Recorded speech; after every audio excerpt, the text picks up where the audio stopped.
Assalamu alaikum everyone, welcome to Vocabgram. In this lesson, we're going to learn the meaning of the phrase make something happen. It was a request by Shivdeva Ram Shanti, and Shivdeva, here's your lesson. Make something happen, make this happen, make it happen. अगर मैं इसको बहुत simple way में आपको explain करूं कि इसका मतलब क्या है तो आप कह सकते हैं it means to do something. किसी भी चीज को करने के लिए या किसी भी चीज के होने के लिए आप ये जो फ्रेज है इसको इस्तेमाल करते हैं। एग्जाम्पल में समझाती हूँ।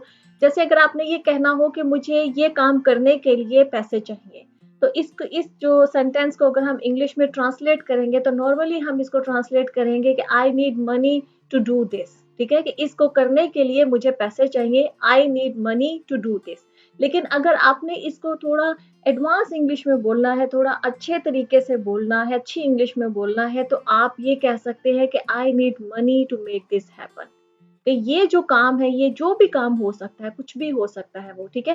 कि ये काम करने के लिए मुझे ये चाहिए, तो वो जो काम का करना है ना, या उस काम का जो होना है, उसके लिए हम ये जो फ्रेज है ना, make this happen, make it happen या मेक समथिंग एल्स हैपन, ठीक है? कुछ भी होने के लिए या कुछ भी करने के लिए ये फ्रेज जो है हम इस्तेमाल कर सकते हैं। इसको एक और एग्जांपल मैं समझाती हूँ। हो सकता है कि आप कुछ फ्रेंड्स वगैरह है जो कि किसी चैरिटी वर्क के साथ जो है ना वो मुंसलिक हैं, आप वो कोई चैरिटी वर्क कर रहे हैं, वहाँ पर आप बहुत सारे लोगों को या बहुत सारे घरों को जानते हैं जहाँ पे खाना चाहिए, उन लोगों को खाना चाहिए, या उन लोगों को क्लोथिंग चाहिए, या और जो है वो ज़रूरत की कुछ चीज़ें चाहिए। अब आप फ्रेंड्स आपस में जो है ना वो डिस्कस कर रहे हैं कि उन तक खाना पहुँचाने के लिए या उन तक कपड़ों को पहुँचाने के लिए या और भी कोई जो ज़रूरत की उनकी चीज़ें हैं, दवाइयाँ, मेडिसिन्स, कुछ भी, उन तक पहुँचाने के लिए हमें बहुत सारी डोनेशन चाहिए, ठीक है? तो आप उसका अगर ये जुमला बोलना है कि यार ये करने के लिए ये सब कुछ करने के लिए हमें बहुत सारी डोनेशंस चाहिए, तो आप इंग्लिश में इसको लिटरली जब ट्रांसलेट करेंगे तो आप ये कहेंगे कि we need donations to do all this stuff. कि ये सारा कुछ करने के लिए टू डू ऑल दिस, ठीक है? ये सब कुछ करने के लिए हमें डोनेशंस चाहिए। लेकिन अगर आप थोड़ा-सा अच्छे इंग्लिश में बोलना चाहते हैं तो आप कह सकते हैं कि we need donations to make it happen या मेक दिस हैपन, ठीक है? कि हमें ये सब करने के लिए कि ये सब कुछ हो जाए, उन तक ये सारा सामान जो है पहुँच जाए, ये खुराक भी पहुँच जाए, कपड़े भी पहुँच जाए, मेडिसिन्स भी पहुँच जाए, या कुछ और भी जो चीज़ें हैं वो पहुँच जाए। इसके लिए हमें डोनेशंस चाहिए होंगे क्योंकि हमारे पास इतने पैसे नहीं हैं, तो हमें डोनेशंस कलेक्ट करनी पड़ेगी।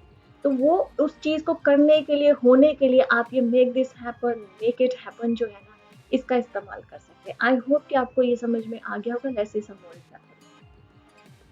अब first example is just work hard to make this happen. आप ये किसी इंसान को कह सकते हैं, कोई इंसान जो है वो अपना कोई गोल है, उसने कोई गोल बनाया, उस गोल को अचीव करना चाह रहा है। अब आप वो इंसान थोड़ा-सा डिमोटिवेट हो रहा है, वो कह रहा है कि शायद मैं जो अपना गोल जो मैंने सोचा है अपने दिमाग के अंदर, शायद मैं उसको कभी अचीव ना कर पाऊँ, उसको कभी मैं रियलिटी में ना कन्वर्ट कर पाऊँ। तो आपने अगर उसको मोटिवेट करना है तो आप कहेंगे just work hard to make it happen. कि इसको करने के लिए ना, कि ये जो तुम्हारा गोल है इसका हो जाना, कि ये हो जाएगा, ये गोल तुम्हारा अचीव हो जाएगा। इसको करने के लिए जस्ट वर्क हार्ड, सिर्फ मेहनत करो, और बाकी चीज़ों पे जो है ना वो बिल्कुल फ़ोकस ना करो, जस्ट अपनी मतलब मेहनत पे फ़ोकस करो। Just work hard to make it happen, कि सिर्फ मेहनत करो और ये हो जाएगा, ठीक है? A second example is being worried all the time will not make it happen। कि हर वक़्त परेशान रहने से ये चीज़ नहीं होगी। अब उसी कॉन्टेक्स्ट में ले लें जिसमें मैंने पहला जुमला बोला है कि कोई इंसान है, वो कोई गोल अपना जो है वो अचीव करना चाह रहा है और वो बहुत परेशान है।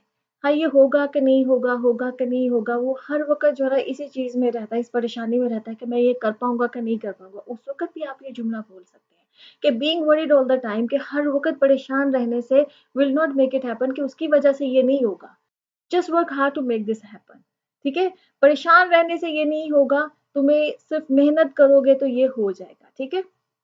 अब third example is I will never let this happen again. ये मैंने जानबूझकर यहाँ पर लेट दिस हैपन का यूज किया है ताकि आपको डिफरेंस समझ में आ जाए। देखिए, make this happen, make it happen का मतलब ये है किसी चीज को खुद करना, या किसी चीज को खुद, किसी चीज का होना, उसके करना या उसके होने के लिए मेक दिस हैपन जो है हम यूज करते हैं। अगर आप किसी चीज को होने ना दें या किसी चीज को करने ना दें, किसी दूसरे इंसान को करने ना दें, तो उसके लिए है लेट दिस हैपन। ये हम इस्तेमाल करते हैं कि, और इस सेंटेंस का मतलब ये है कि I will never let this happen again, कि मैं ये दोबारा कभी होने नहीं दूंगा। आपने अक्सर ये सुना होगा, ये जुमला बोलते हैं ना कि हम मैं ये दोबारा कभी नहीं होने दूंगा। कोई काम हुआ है, और वो गलत हो गया है। किसी और ने किया है लेकिन आप उसके सुपरवाइज़ थे उस काम के, आप उसको रोक सकते थे उस काम को कि ये ना हो, लेकिन आपने उस पे तवज्जो नहीं दी और वो हो गया। तो अब आपको हुआ कि यार ये नहीं होना चाहिए था। उस वक़्त आप जो है ना वो एक कहते हैं ना कि आप एक प्रॉमिस करते हैं अपने आप से या किसी दूसरे इंसान से कह रहे हैं कि I will not let this happen again. मैं अब इस चीज़ को दोबारा कभी नहीं होने दूँगा। या समटाइम्स ये भी होता है ना किसी को धमकी देते वक़्त भी बोलता है कोई इंसान बोलता है कि I will never let this happen at any cost. मैं किसी सूरत ये नहीं होने दूँगा। कोई कहता है कि मैं ये काम करने लगा हूँ और आप कह रहे हैं कि नहीं मैं तुम्हें ये काम नहीं करने दूँगा। तो भी आप ये जुमला बोल सकते हैं कि I will never let this happen again कि मैं ये कभी भी तुम दोबारा नहीं होने दूँगा। I will never let this happen at any cost कि मैं किसी भी सूरत ये नहीं होने दूँगा। तो लेट दिस हैपन का मतलब है कि होने देना और मेक दिस हैपन का मतलब है किसी काम को करना, खुद करना। कोई दूसरा करे उसके लिए लेट दिस हैपन कि मैं ये तुम्हें नहीं करने दूँगा। या ये मैं नहीं होने दूँगा। तो उसके लिए लेट दिस हैपन है और खुद करने के लिए या उसके लिए जो है ना वो मेक दिस हैपन है। आई होप कि आपको दोनों का डिफरेंस समझ में आ गया होगा। I will see you next lesson. अल्लाह हाफ़िज़।